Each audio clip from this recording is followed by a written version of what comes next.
welcome, Sharron.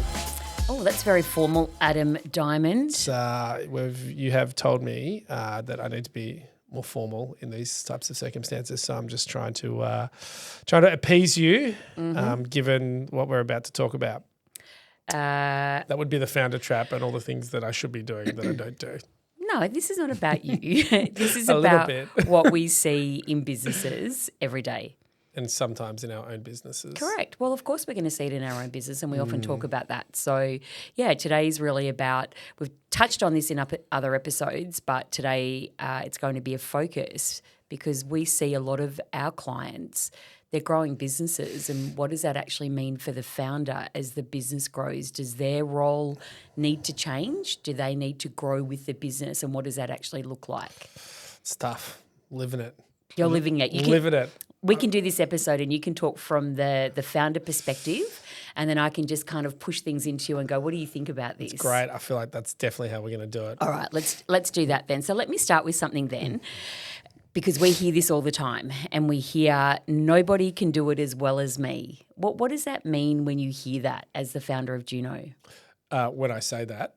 Well, when you hear, in your head, nobody can do it as well as me. I think that there is a scenario that as a founder and as a person who starts a business, you need to have that belief to get it off the ground. Agree, right? 100% agree. And if you don't, I don't think you'll ever get anything off the ground.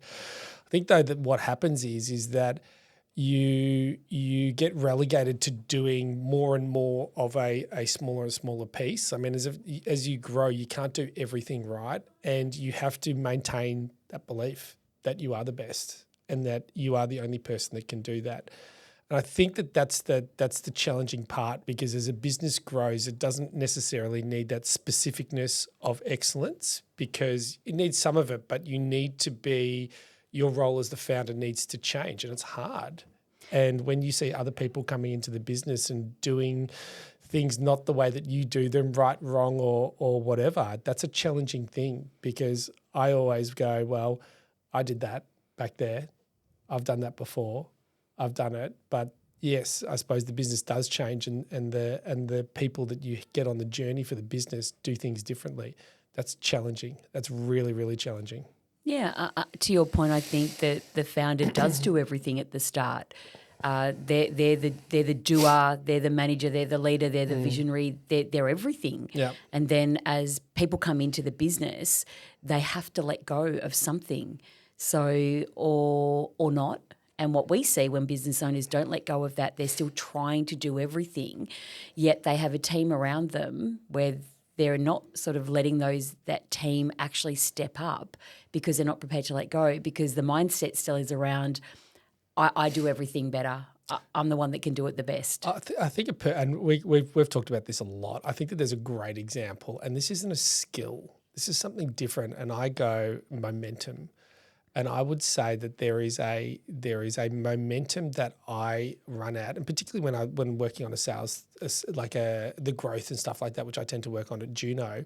There's a momentum and speed at which I look at how quickly I respond to people, how now mind you, that's the only thing I do, so I've got the time to do that, and I look at that, and there's frustration when I see the business not running at that speed, and I go, when we don't win a client, I say, is it because of the speed? Is it because, and it's never one thing. It's always a combination of things. But I go, as a founder, I look at that and I go, I want the business to run at a certain speed, but the business is never going to run at the speed that I want it to do, because it's full of 100% different people than me who are skilled at other things.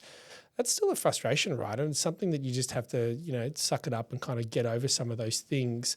But that's why when I look at stuff like handing that particular part of the business, which is the growth side of the business, over to somebody else, I wouldn't do that, because I don't think that the business is big enough and strong enough to do it at the pace and the momentum that I think it needs to be done at. Or alternatively, the business is big enough that it's kind of generating its own things that I don't need to be involved anymore. Do you think some of that, though, is around someone doing it differently and perhaps getting the same outcome, but you going, or a founder, and we're using you at the moment, but we go, because it's different, I don't think it's as good, regardless of whether the outcome actually lands the way that the business wants it? I think it's hard. It's hard at this stage, and we're at the stage that we're at, and we're a small business, right? To go, there's not enough track record to determine whether it will land in the same way, and if it did land if it was the same, then yeah, I mean, I'd have to. I mean, I'm a commercial person, right? So I would sit back and go, if somebody else is doing it a different way, but it's achieving better results than me, I'd 100% acknowledge that. Yep. But I don't think that has happened, and I don't think the business is big enough for that to happen at the moment anyway. So there's this, and this is kind of comes back to a larger picture, which is you have to grow the business to get big enough to employ the people, to take responsibility off the founder, to get big enough to get the founder further and further away from the day-to-day operations. Because founders aren't operators. They're not. Yeah, no, you're right. They have a really different risk profile. They have a really different skill set. They tend to be much more growth driven, and particularly with the founders that we work with anyway. And that's a hard skill to replace. It's a very hard skill to replace from a single person, because you go, a lot of the people that have that skill in the niche is they're running their own businesses, right? So you go, the business as a whole has to replace that skill and that momentum, as opposed to an individual. And that's the challenging thing. And I think that the harder part is, when is the right time to push that founder further out? And that's a challenging thing, because the founder will be looking at the business as I do to go, it's not ready. And if you were to ask me when it would be ready, I don't know, right? It would have to be achieving the things that were set out in the plan or whatever consistently along that journey, and the growth would have to happen organically. And there has to be a size of a business for that to happen. Yeah, I agree with that. And I think that the other part that comes into play is that I think it's easier for a founder to make a mistake in their own business and just keep moving forward. For sure. As opposed to allowing others in the business to make a mistake. 100%. So I think about not just our business, but I think about our clients' businesses and what we see in that space. And I think that there's a real reluctance to want to see others make a mistake that you were quite happy to make yourself as the founder. I totally agree. And if I put my founder hat on, I go, there's a belief you can always justify. I could always justify a mistake for myself. Yeah. Right. That's easy. Yeah. But when you go, and as that sort of starts to trickle down, you're 100% right. But that's this nuance of a mindset, right? Where you go, you've got to be able to cop a mistake and keep moving forward. And yes, is that unfair to look at somebody else and say you've made a mistake and, I wouldn't have made that mistake? Yeah, sure. Will I articulate that? Probably not, because, at the same time, you've got to let the business breathe, right? And you can't, and we've seen this multiple times, right? Where a founder is so aggressively all over the business and it's all about them and it's all about, no one else can do it as well. And those businesses really struggle to grow. And they struggle to grow with great people as well. I don't think I'm probably leaning as far towards that, but, I still have those moments where I go, fuck, why did that happen? I would never have allowed that to happen. And I'm pretty sure if you dug back into some of the thing, I would have made that same mistake as well. Yeah. I mean, I think the other thing that we would see is that a lot of founders understand in their own head about what it is that they're wanting to do and pushing forward. And when they're on their own or very small team, they don't need to articulate that 100%. Beyond themselves. So they just get on with it and they just do what needs to be done in order to push forward. And once teams get bigger and people come into a business, what we find is the articulation of the message that sits in the founder head is actually often the hardest part to get out because they've never had to articulate that before to anyone but themselves, which means that they didn't have to tell anyone. Yeah. I mean, our one's even more so. I mean, I describe Juno as a feeling. I mean, imagine trying to articulate that. It's a disaster. But I do think it's a real challenge in businesses where, and I guess, some of the work that we do at Juno is about being able to listen and to be able to understand the business, understand the founder enough to go, is this what you are looking to articulate? And they'll often go, that's exactly what I want the message to be or the communication to be. And then that starts to open up, okay, people start to understand then what it is that the owner is expecting. But often we find that they don't do that. And they wonder why people don't understand what's expected. I think, and we do a lot of work around the A to F and what the F is and the definition of that F to be able to bring it back. But I mean, I don't know. I mean, I speak to lots of business owners and which are founders, but I go, I've told everyone, and I go, yeah, you might have, but that doesn't mean that they understand what you're saying. And we're in a fortunate position, number one, because we obviously have a great relationship, and you probably get me more than most people, fortunately or unfortunately. But, when you, particularly as they're going through, there's a real, after you get over sort of 5 or 6 people as a founder, it starts to become really relevant because you need to get people on the journey. And if you're not articulating the journey, then people won't get on it, which means it becomes a job for them as opposed to a journey. And to get people, and I've seen this a million times, to get people from that 5 people to kind of that 15 to 20, you have to have people that are on board for the journey. Otherwise it becomes, it's too hard. The founder's trying to do it all themselves, and it doesn't really work. So couldn't agree more. But again, a lot of founders don't know how to articulate it. Agree. And they don't know how to, number one, articulate the thought, but number 2, actually communicate it correctly. Yeah. And that's really, it's not a skill that we see a lot of founders having. We see much more operational people having those skills who have managed bigger teams and all these kind of things, because a founder just goes, well, they should know. Yeah. Right? Yeah. And that's the concept, right? Yep. I think the other thing we see is the founder that just wants to jump in and fix things. So they start to build a team around them, and in their head perhaps think that those people are going to take ownership and responsibility.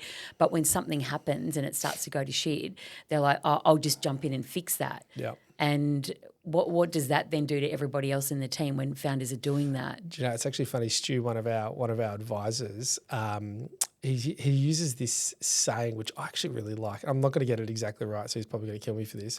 It's, you got to let people fall enough to graze their knees but not completely fall over.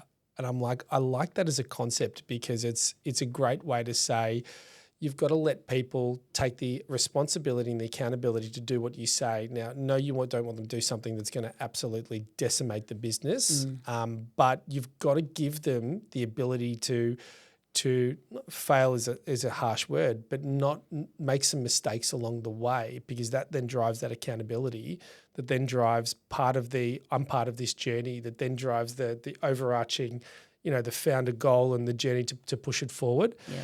But yeah, I mean, how can you? I mean, it's crazy. You can't be everywhere. You can't be everything to everyone and everywhere. It just doesn't make sense. And then if they are, there's that burnout that comes in. Yeah. This whole, I'm exhausted, I don't have time, I don't feel like I can take a holiday and all these kind of things. When in actual fact, when you talk to the teams most of the time will be saying, we could take more on. Yeah. We can do that. And it's this sort of perceived notion of, I've got to be across everything. And that's the difference between a founder that stays at full staff and a founder that can push through, is that they've got to get past that I need to do everything and nothing is going to fail, to, as we grow, I've got to bring more better people into this business that are better at things than I'm not, and I've got to be confident enough to let them do that and to let them graze their knees. But I've got to stick to my lane and I've got to be doing what I'm doing. And that takes a lot. And not, I don't know what the stat is for failing businesses, but I'd say if you looked into the ones that were successful past that, every founder would have to have pushed past that point. Yeah, 100%. And I think that, and sort of coming back to something that you said before, Often people will talk about if I've got to let go and I can't be doing everything, what then happens to the standards that I set for myself as I'm really building and driving the business. You said something before around, momentum and people perhaps don't do things as quickly as I would like. Yeah. So I sit here and I go, we've never actually articulated what that should be. We've never actually sat down and gone, the Juno non-negotiable is any client contact looks like this. Yeah, totally agree. And 1, 2, 3, because that's the way that you built the business and that's the way you want that to continue. So I go, even hearing that for our own business, I go, we've never actually done that in that respect. So we go, I think what happens when we talk about the standard and how do we get that, and we see this with our clients all the time, it's not about lowering standard because as the founder, you want that to stay at the highest level possible. Yeah. But it is about, again, coming back to that articulation of expectation. And I think that if founders take the time to go, I want to be clear about what that is so everyone understands. Now, are they going to do it exactly the same? Probably not. Might they miss a boat slightly? Perhaps. But they're much more likely to get really close if they go, these 3 things are a non-negotiable. It's funny, and as you say that, I go, it's about the prioritization of what are we trying to do, and we've got a very clear priority this year, and that momentum sits key in that prioritization that we do.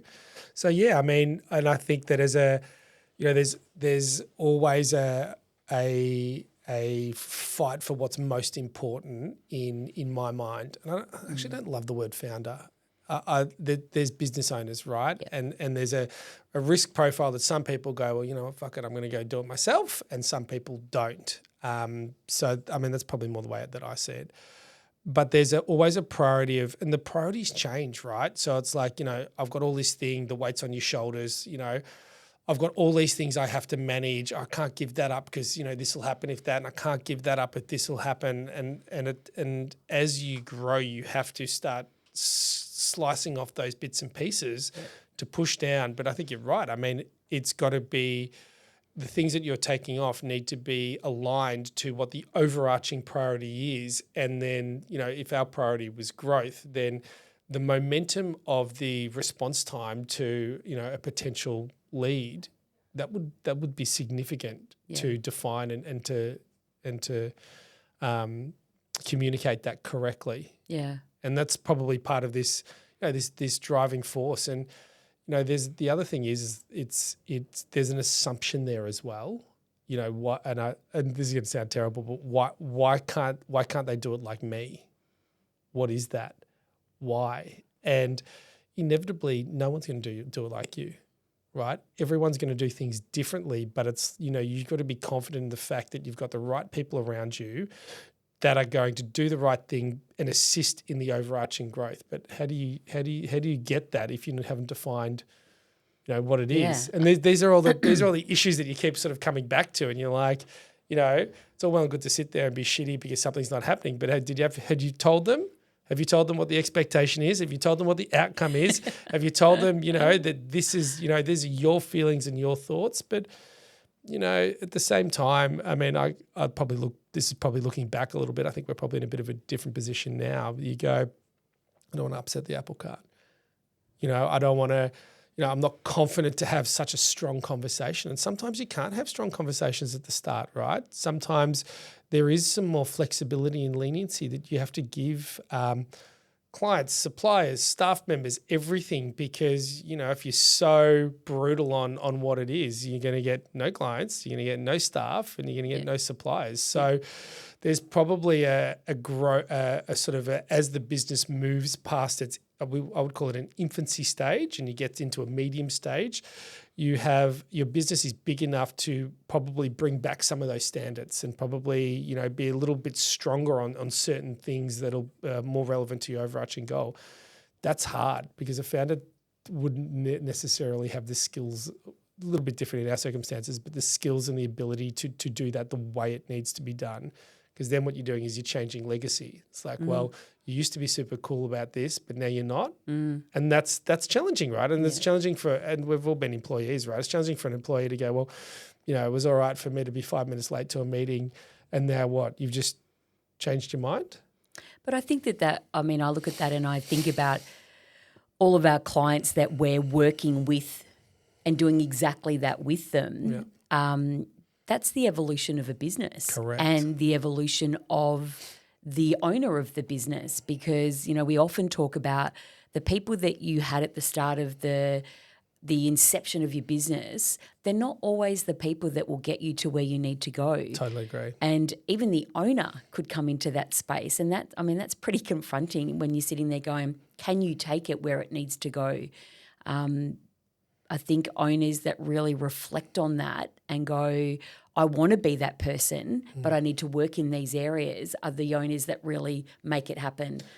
And I think that there's and I've said this many times, and I've probably said it on some of our podcasts, it's you surrounding yourself with people and letting them do the job is really important. And we've probably had a couple of margs and talked about the way in which I take feedback, which is not too well on occasion. But I go, there's a really thing where you go, let the amazing people do what you pay them to do, right? Like there's a real concept of as you get, and we're talking about post-infancy, right? So as you get through the bit, you go, why would you pay an exceptional person great money to then tell them what to do? So, it's this whole thing about moving forward and founders, and I think the other thing that people don't realize is founders grow as well. Yeah, absolutely. Right? And people, there's also an expectation sometimes in a business that the founder's going to, they do this and they know this and they're all skilled at this and because they started a business. Well, we're learning just as much as everyone else. We just have a different profile that allows us to do something slightly differently than other people. But I go, and that's part of the reason why you create, particularly with Juno, like really strong senior leadership team, right? Because you go, I'm gonna get some great people in there to run the day-to-day of the business. Why would you not do that? I think the next part of that is the board and the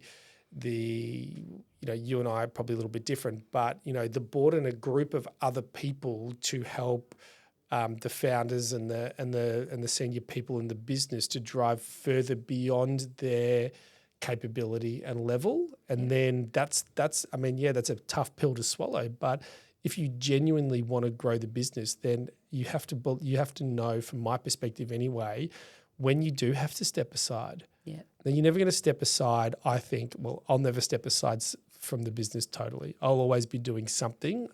But I go, there are people that are better than you. You just have to find them. And the way you find them is that you be specific and create the journey that people buy into. And in order to do that, it sort of all works backward. Yeah. But, it's a complicated thing. And there's always, whether you like it or not, and depending on the equity holdings and stuff like that, the buck stops. Yeah. So the fault is in the end of, and in this case, the founder. Yeah. And that is still a massive amount of responsibility on the business. Yeah. And you go, the bigger you get, the more responsibility you feel, because the more lives you're touching, right? Yeah. Because the more roles you've got, the more families you're feeding.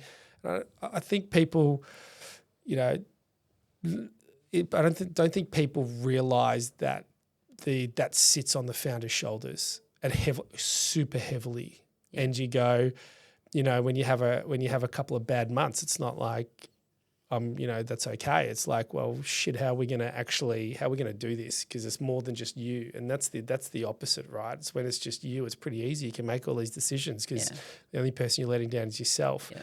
As you grow, the responsibility comes way, way, way more. And you go, the decision-making process changes because you're making it for different circumstances as opposed to just yourself.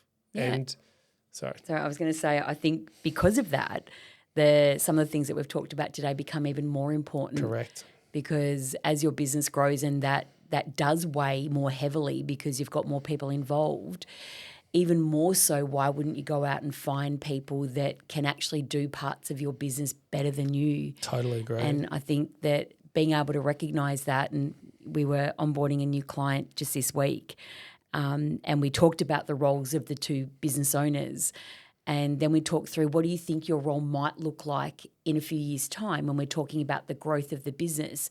Do you see yourselves doing the same thing? And one of the owners was very clear about, yes, less delivery, more growth, but essentially I love that role. And then the other owner was like, I'm not actually sure what that looks like. And there are some things that owner is doing today because they're small. But in 3 years' time, we were saying that probably won't sit with you. And it's like, oh, I don't mind doing that. I quite enjoy doing that. And it's like, you might enjoy it, but is it the best use of your time? And will you add the most amount of value as the business is growing? And I think that that's what we see all the time. And it's about really pushing back on the owner to say, are you spending the time in the space that's going to add the most amount of value? Correct. And I mean, and we always would say, we use ourselves as a bit of a scenario to go, are we doing it the best? Because we need to, and I think we're very lucky because we do it very, very well, and we're very clear about what I'm doing and what you're doing as the business progresses forward, and even as we sort of, it's not about being involved and everything day to day and all this kind of stuff. It progresses out, but we go, there are some things that. And we were talking about some branding stuff the other day. There's a nuance in my brain, and not that I can articulate it at all, of course, right? But there's a nuance that goes, it's got to feel like this. And you always say, we do some work and whatever, and you always say, Adam, you've got to read over it and you've got to make sure, because this is really important, that this is you, right? You have to feel this. Yeah. And that's this line that the founder will always hold through the business of it's not necessarily the brand, but it'll always be something, right? Something that they have to hold true that holds the business all together. And whether it's defined or not, it's something that I think when it gets away from it, we talk about this when we get other help and assistance in other areas of the business, whether it be, marketing or branding, and it feels right or it doesn't feel right or whatever. We're always on the money, right?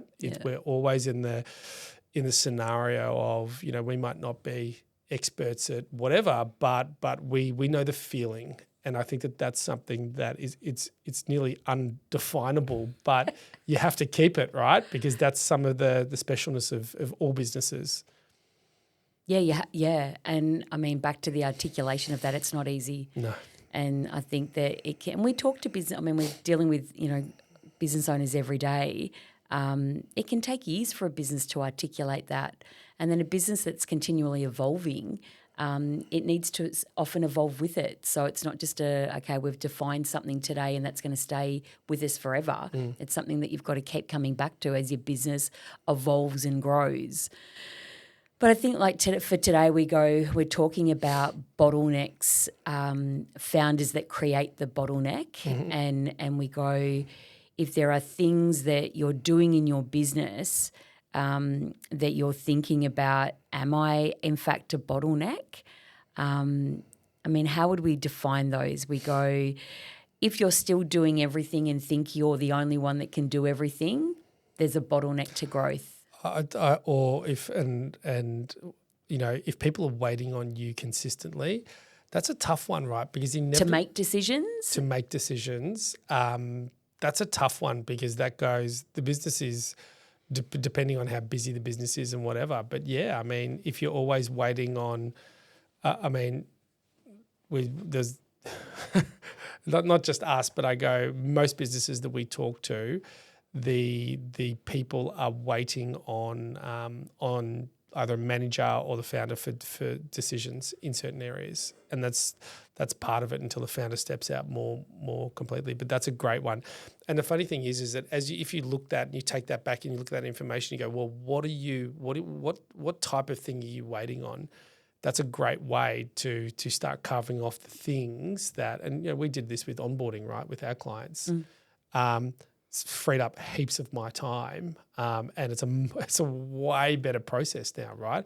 It's faster, it's cleaner, and it's more efficient. And I go, that was something that you were always waiting on me for. And after a few conversations and a few talkies to by Sharron, I think you just took it off me. I don't think there was a gift there. But yeah, I mean, but that's us, right? And that's the thing.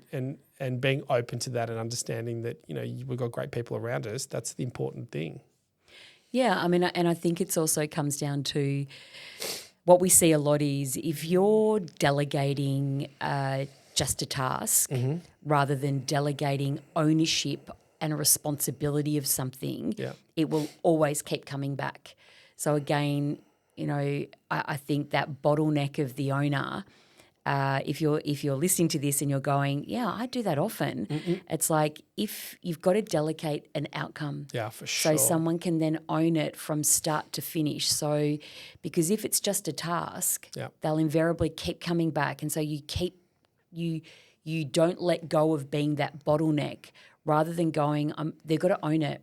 Yeah. And then they might come back to you once, not 10 times. So I think, again, there's that mindset shift around being able to articulate that and trusting someone that they're going to be able to deliver on an outcome, not just tick a box on a task. It's funny. One of our newest staff members comes from a sporting background, and we talked about Justin. We talked about some of when we were going through the interview process. It's a really interesting background to come from for us because it's very much about high performance, right? And through the interview process, we were talking about high performing teams, which is something you learn about in Uni 101, right? Everyone has these whole high performing teams, blah blah blah, all this kind of stuff. And he says the biggest thing about high performing teams is delegation and accountability. That is the core basis. We go, oh, well, we do that. And then you start talking about, from a sporting perspective, what accountability looks like under that. And it's on a completely different level, which is kind of interesting, right? Because it's part of the founder journey and and the roadblocks and all those kind of things is part of that creating a team, high performance team to go, you're 100% right. You can't just delegate and make someone accountable for a task because a task sits in a process of other things. And when you delegate the outcome, it means that then you're responsible for the whole process. And that's the crucial part, right? Yeah, yeah. And I think that when owners can really think about that, they become, they're less of the bottleneck. And I think this is all about saying, as the business grows, the founder role has to change or it will stifle growth. And it's really thinking about it in a way that goes, if I've created a great business, it becomes less dependent on me, not more dependent. And I think that that's something that's challenging for owners to get their heads around because they start with everything being dependent on them. And to really grow into something that's bigger than them, it has to become less dependent on them. Yep. And so, the mindset shift around that's what I'm going to work toward will set owners up for success in terms of that growth path. I totally agree. And I think we talked about cadence ages ago, and these points at which you can check in with yourself and the team to go, are we at the stage that I need to give this up? I mean, if you never have a check-in point, you're never going to get to that stage, right? Yep. So the more consistency you make that, and the more the higher level of the definition. So when we get to here, we're going to get this person. This person's going to do this job. You're going to move. Like the more you can do that, and that's kind of part of that A to F, right? Is that when you do, and when we sort of first meet clients for the first time, it's really challenging for them to go, what does your role look like? Not at A, not at B, not at C, but what about a D and E? Because they're like, and if you're coupling that with a revenue and a profitability and a staffing capacity, like that is completely beyond. But as you sort of start to drop that in there, all of a sudden it sort of starts to make sense. And from my perspective, having had a couple of businesses before, you go, the easiest way to get a founder out is to get them focused on something ahead. And so you keep getting them to push forward beyond what they're doing now, because if there's no foresight in looking ahead, they're never going to move because they're going to be too busy working on the day-to-day. And so that as you start to pull that out, the A to F type scenario, when they go F, what does that mean for me as a founder? Fuck, I could go on a holiday and I could do this and I could do this and, you know, I could be flexible in the business and God, I could go do that other business that I've always wanted to do. And all of a sudden they're not thinking about, you know, whether we're responding the day after when we get a lead. They're thinking about, shit, how do I get the business? And so that whole foresight and pushing forward is a huge, I mean, it's a tool that we use as well, but I mean, it's a really good thing to go.